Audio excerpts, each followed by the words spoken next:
Catalistas, welcome to first ever Bot State U's virtual DevComm gallery.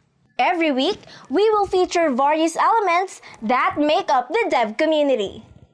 For our pilot exhibit, let's travel back in time as we bring you to where it all began. The history of multimedia arts in the Philippines.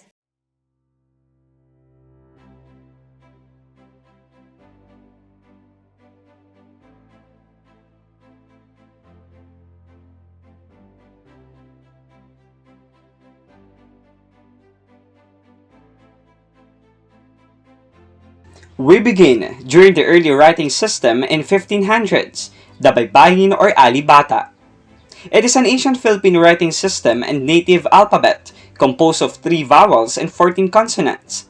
In the 16th and 17th centuries, Baybayin was widely used in Luzon and other regions before being displaced by the Latin alphabet during the Spanish colonial period.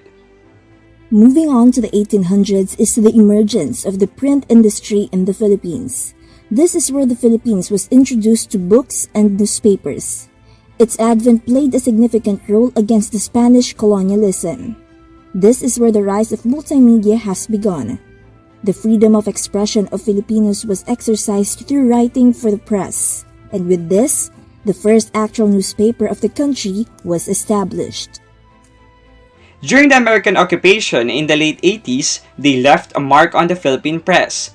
They improved it by founding Asia's first radio stations, including the Philippines.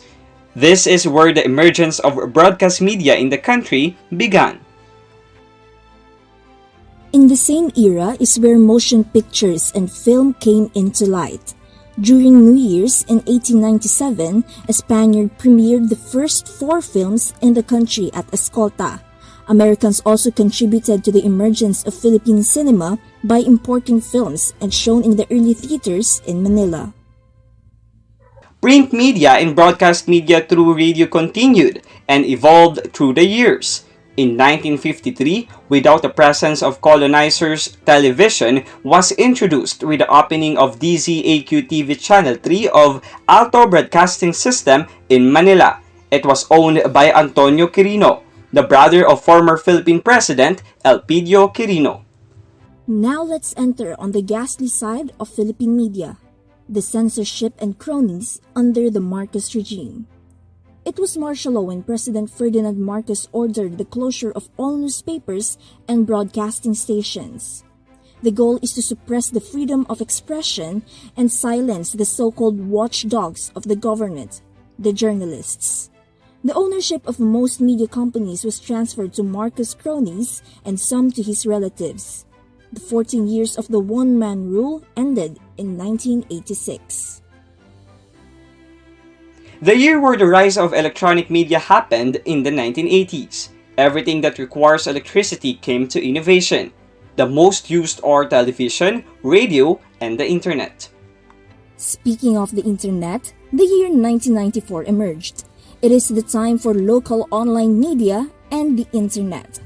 Philippines' first connection to the internet at a PLDT network center was established in Makati City. But technicalities are indeed inevitable. It took them 2-day delay to successfully link the connection on March 29, 1994. The 20th century stepped in, the era for information and the digital age. It's a long jump in 2017 when media constitutes to a knowledge-based society surrounded by a high-tech global economy. It is the era of efficiency and convenience. Media is anywhere. Wait, there's more. The 2020 COVID-19 pandemic. The coronavirus crisis has unraveled the incompetent state of internet connectivity in many parts of the country.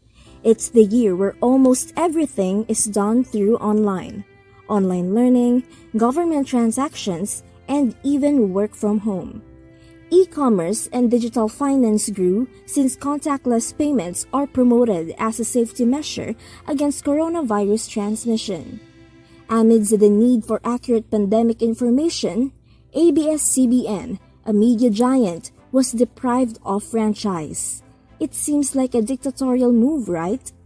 This challenges the chilling effect state of freedom of speech in the country. Last stop, the multimedia in the Philippines in the present day. Technological disruptions occurred as a global trend. Changes in the media economy, profession, and even consumption happen. While there is a huge gap between the lagging print media as a reliable source of information and the electronic media, which secures an outnumbering exposure.